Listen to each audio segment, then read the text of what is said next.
Hi again, Jesus.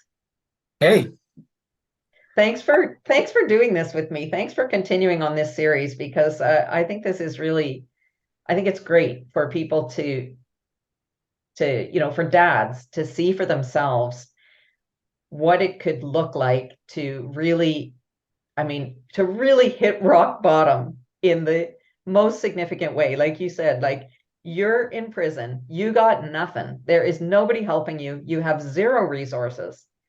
And still you could manage to somehow like bring up the strength um to get yourself beyond that and to where you are now as like truly the leader of your family that your kids look up to again and that they love you and they look to you for approval. Like that is like a pipe dream for a lot of guys, and you've done it. yeah, yeah, no, of course, it's my I'm so happy to do this. As I mentioned, it's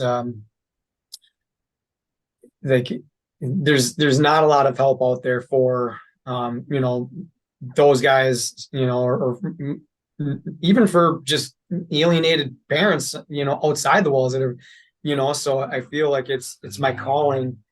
Um, Sorry, motorcycle out there. So I feel like it's my calling um, to do this. Like it's I have to do it. I do, and it's just in my heart, and I'm happy to do it. So Well, I think you know that like the not the mascot, because that's a terrible small name, but like the emblem of the whole Undeletable Dad franchise is the dark horse. This mythical dark horse energy frequency, um that like you just typify this energy for me. I mean, I'm so glad to know you because you're like a living embodiment of this kind of energy, even though you're a pretty humble, quiet guy, but you embody this dark horse quality of the unexpected reserves of power that you have. That is a dark horse thing, right?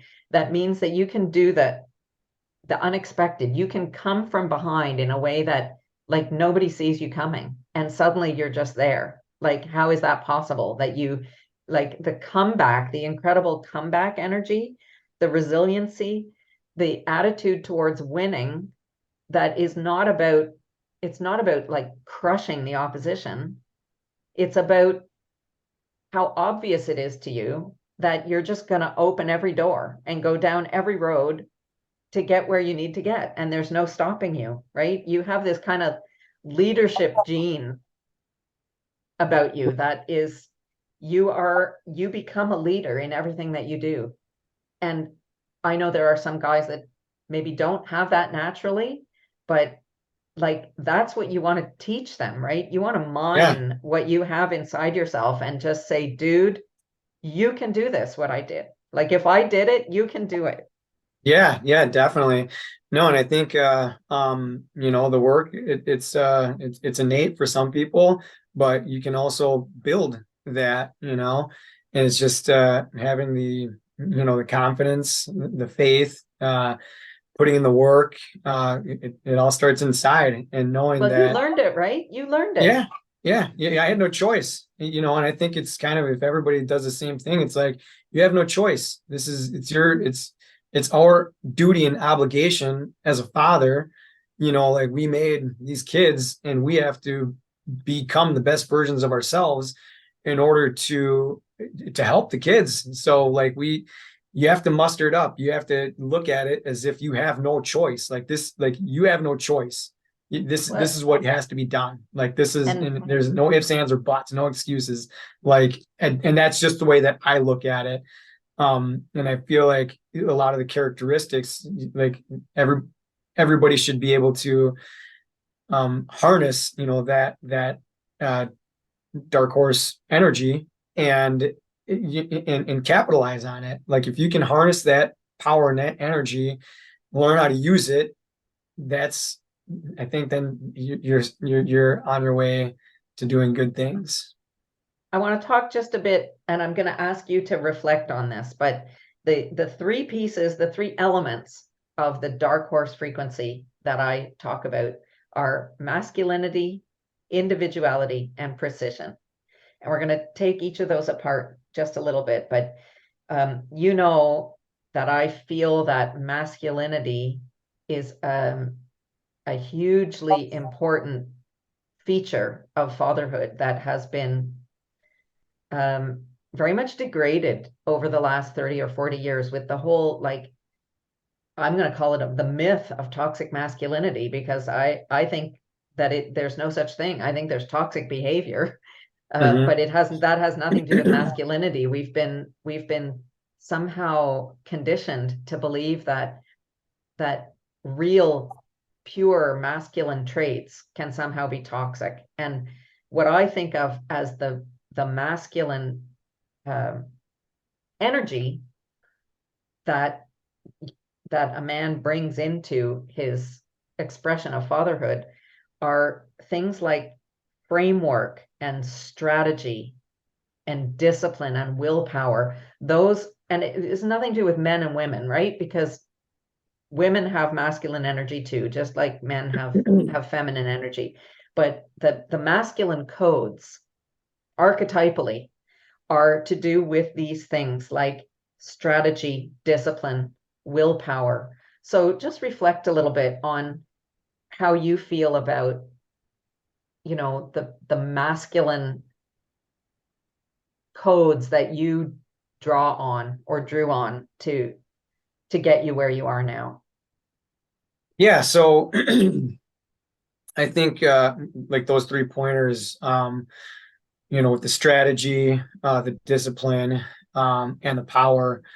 For me, yeah, like it's hard to say that there was a strategy, because I feel like I just had to do it, you know, with every step of the way when I was struggling with the parental alienation. Like I had to do something. I had to so I guess my strategy was me figuring it out and doing what needed to be done, you know. So I didn't like write down on paper and like strategize, but I knew that, you know, I had to do something. Right. And so like for as far as masculinity, like I think that, you know, with strategy, you know, a person really does have to strategize, you know, to build themselves to be, you know. I'm going to remind you of something. You dug deep into masculinity because you told me that when you were in prison, you got buff. Like you got working out, you got tattooed, you went way down the masculine road of. Oh yeah. Yeah. I did. It broke me down. Like I was just so mad. It was like a fiery kind of, you know, at what, like when it started happening, you know, with my ex, that she was not letting me see the kids, and I learned that she was with another guy. Like I was just fiery, pissed off. Like I walked into that prison system, I didn't know nothing. I was like scared, like, oh my God, like this place is crazy. Well, I turned around and I was the one that was like got like jacked and was like looking around like, don't test me, like Yeah, don't even try it, right? So it's like, but there's power. There is so much power in that Mhm. masculine energy, and there's like all this talk about how toxic it, you know, toxic masculinity, like that aggressive, violent side, but Mhm. it there is a piece of it, like the aggressive violent behavior is toxic, but there is something about the power of digging into your masculinity and Yeah, I like think building walking up your tall muscles and walking tall and having the like that. confidence of Yeah. being physically strong, right? Oh, for sure. You know, because I still get that anywhere I go. And right now I'm with, you know, Raina, which I'm not sure if anybody else knows about Raina, but she's also, you know, involved a lot of this. But her, my ex-girlfriend's like, because I walk tall, right? You know, I scan rooms. I'm like, I'm not walking on like staring at anybody and like with my chest out or anything. But whenever I go somewhere, people like look at me and they go, you know, they're Yeah, give me one of these or one yeah, of these or yeah. like, you know, whatever. Like I'm always getting people, guys, A nod, a and look. like, Yeah. yeah, and it's just like, do you know that guy? I'm like, no, I don't know. I'm just like, I don't know. It's a thing of respect. So it's an energy. If you can walk tall, if you can have that, it doesn't have to be walking around like you're mean mugging people, but it is. I think it's super important because it's an energy. Like, I'm a man and I carry myself well, and I'm going to protect my family. I'm going to protect myself. I'm going to protect, the helpless. I'm going to, like it's having that confidence. And even if somebody is not, doesn't have the muscles or whatever, like you can still do that, and you can still, Yeah. have that energy. So yeah, I think that That it's protect super is an important important word, right? That protect for is a sure. really important word of fatherhood, right? Like provide and protect. Those are Hmm. um I mean, it might sound like you're like talking about the police force or something, but providing and protecting are really, really critical to the whole fatherhood piece. The next thing after masculinity is individuality, of like owning your identity, owning the fact that you are important to your children by definition, by the fact that your DNA is swimming in their body. And like owning who you are, what you value, what's important to you, how do you move through the world? That is, those are like codes that you are giving to your children. It's a kind of roadmap of life, and it's yours. Yeah. It's with Yeah. your, it goes with your fingerprint, right? Hmm. Yep, exactly. Individuality. I always throughout my walk, my individualism is like, I just got to do what I got to do, and I don't care what anybody thinks about it, because I know what's right is right and what's wrong is wrong. And one of the struggles that my kids have, with, part of my individuality was my faith. Knew my walk with Christianity. The kids, they wouldn't come to church with me, and I would say, well, you're coming. Like this is who I am. This is who we are in my household and our household. This is how things are. And it's often that when I'm in church that I cry. I cry as I'm worshiping, and like I used to like big time ball, but now I just like, tears and stuff. But I find it that it's very important that the kids see me like that in my individuality, because I don't see many people in church doing that. And I really don't care who's looking at me, but I find that it's important that my kids, do see me as myself and what I'm doing, and not caring about what anybody else thinks. So Amen. I think that that's Amen to like, that. That is so uh, great. yeah. Wow, I So love that. And the third thing after individuality and masculinity is precision. And it's precision about where you're going to direct your masculine sight, this providing and protecting, this strategy, discipline, willpower, like where are you sending that? Where are you focusing it? Like you have to focus so narrowly. And I think that that's part of where the toxic masculinity bullshit comes out into the world, is by people not being focused, men not being focused in where they apply this fierceness in their life, right? Like you are focusing this on your partner and your children and on yourself, on your personal development. And you are not caring, like you just said, what anybody else thinks about that. You're not like telling other people how to live their lives. You're not putting your assertiveness out into the world as kind of aggression on other people. You are assertive in a very precise, direct way. And it's I think we don't pay enough attention to how precise we have to be in life about where our energy goes. yeah, yeah, I agree. Because that's something that I haven't really thought about at all. But when you talk about it, like, yeah, like it's I do all these things, like I'm with all my daily habits, and I do it in hopes that my that Raina can see me, that my kids can see me, that my family can see me, that other people can see, what I'm trying to do. I'm trying to be very precise. I have my daily, habits. Like I wake up, I have to exercise. I have to, whether it's 10 minutes or whatever, I have to get, my exercise in. And that's how I get my day started. And then I have to meditate, and I have to, then I take a nice cold shower, whatever. These are the three things that gets my day started. And then it kind of, everything else kind of follows. So I'm very precise about that. I have to, because if I don't do it, then I feel like my day's off. But, the kids see me, they hear me, they're like, oh, I hear you, sweating and breathing hard and whatever when you're working out in the morning. And it's kind of like, whatever. Like I guess, so yeah, I'm not really like aiming like precision to them, but I'm being precise about, me doing that and them knowing about it. So, if that That's makes sense at all. fantastic. That's Yeah. fantastic.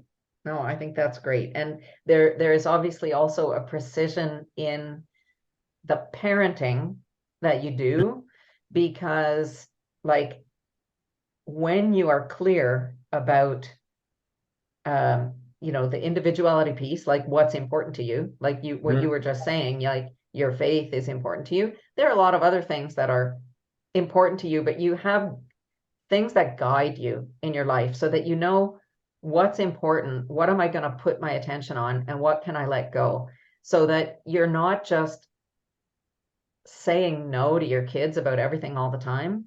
You know that sometimes you can be flexible and let something go, and other times, like that's where your laser is pointed and there's no wiggle room about that. And when they can feel your precision, they can rely on that. Like they know that you're not just a hard ass and you're just telling them, like, no, you're not allowed to stay out late, no, you're not allowed to eat too much sugar, no, you're not, they know that you're not just being an over controller. They get a sense of how precisely you apply your protection to them, right? And how precisely you provide for them what they need. They get a sense of that, and that makes them feel really secure in your presence. So I want to talk a little bit now about Patronus College, because Okay. I have invited you to work with me Yes. on this project. This is the second cohort of dads that I have going through the 4-month Patronus College program. And I've invited you to join me there as a trainer, because I think your input is like completely invaluable. And I really want all of these guys to know you and connect with you, and to essentially have you on speed dial for 4 months, right? Because we're going to be working together. So Patronus College is the world's most powerful training ground for alienated dads. That's the subtitle of it. And the magic piece is so important for me, because it's not just about logic and about the grind of the legal system and about, filling out forms and whatever. Like, we have to learn to access the magical part of life to get your kids back. Because what you did, it wasn't just like, yeah, I went to court and I won custody, end of story, right? Like, you still had kids who were screaming, like, why do we have to go with you? We don't like you. I don't want to be with you, right? You can't fix that with logic. You fix that with a kind of love delivery system that is magical. It's magical. Exactly. Yeah. So, oh, sorry, what were you going to say? I agree. There's so much more to all of this than what meets the eye. It's not just Right. cut and dry. Yeah, every situation's different, and Exactly. you have to really Exactly. think outside the box. And Yeah. I wish I would have had something like this to kind of walk me through it, like kind of open up my eyes a little bit. But yeah, I completely agree. So everybody who I've ever mentioned this to, including the guys who did it last time, just thought it was hilarious and wonderful that there's a kind of Hogwarts style, school for alienated dads to learn this kind of magic. Transfiguration is this personal development piece, right? This learning emotional mastery, which is what you got from 1,000 hours of cognitive behavioral therapy, and which you can also help to synthesize, right? Every time somebody does a huge piece of learning like that, you can synthesize what you learned, and now you can transfer it to somebody else in not 1,000 hours, right? But you can help give them the key things that you know helped you from all of that. You can help people to see it faster, to get there faster, to have the insights faster. Yeah, yeah, exactly. Um, yeah, that transfiguration, I love that part because me personally going through, my transfiguration, like I'm still going through it, like I think it's never ending. I always tell people like doesn't matter how good somebody is, like there's always room for improvement. And this transfiguration portion of the program, I just think is amazing. And yeah, I can't wait to be a part of it because just the things that I've done with myself and like with my daily habits and all that stuff, it's between all the stuff that you're teaching and my own stuff, I think Yeah, it can be like a this very is going to be powerful magical. experience. It Yeah. is. It's going to be very powerful. Any dad who's going through this really needs to be part of this program. Yeah, I completely agree. Having gone through my own experience, had I've known, all the stuff that, you're teaching with all your programs, I think I would have probably succeeded a lot sooner. And it's kind of like, people, it's you learn from your mistakes, right? But you can also learn from other people's mistakes and it can make it a lot better, a lot easier. Absolutely. Absolutely. And, this is an investment. I'm not going to lie, but you are heavily invested, not you particularly, but the dad who's listening is heavily invested financially in what's happening right now. Like that's no secret, right? It is not rare to be spending 50 or 100,000, $200,000 on legals, to have therapy, family therapy expenses, therapy for yourself. Down the road, your kids are gonna, you're gonna be paying for rehab programs and all kinds of stuff that is going to be a consequence of not getting this under control. So the clock is ticking, and you want to be back in the driver's seat of your family dynamic now and not 10 years from now. You don't want to be paying for everything that can go wrong, for how long your court drama can play out, right? Like by knowing the techniques that can like put a tourniquet around that and just stop bleeding cash into the court system. So everybody is going to save much, much more than their investment by signing up for this. So we are going to start on the 21st of September. That's the orientation for this. Enrollment is open right now, and anyone can reach out. You can, but just by going to undeletabledad.com. There's a link right there to click for the sign up page. And I'm inviting everyone to do that. Go to undeletabledad.com and click on Patronus College to learn more. And they're going to see you there too. And I'm so grateful to you, Jesus, for agreeing to be part of this journey with me. I'm really, really looking forward to this. Yeah, thank you for reaching out and inviting me to do this with you. Like I said, this is extremely important to me. And again, I can't stress enough. If I had all this information, if I had somebody helping me, there, it's been 5 years of a lot of just hurt, pain, like a lot of, and that could have all been Shortened. we've done something about it. Yeah. Yeah. So Yeah, thank you so much. I really, really appreciate it. I really look forward to it as well. great. Thanks again for being here. Of course. Thank Bye. you. Bye bye.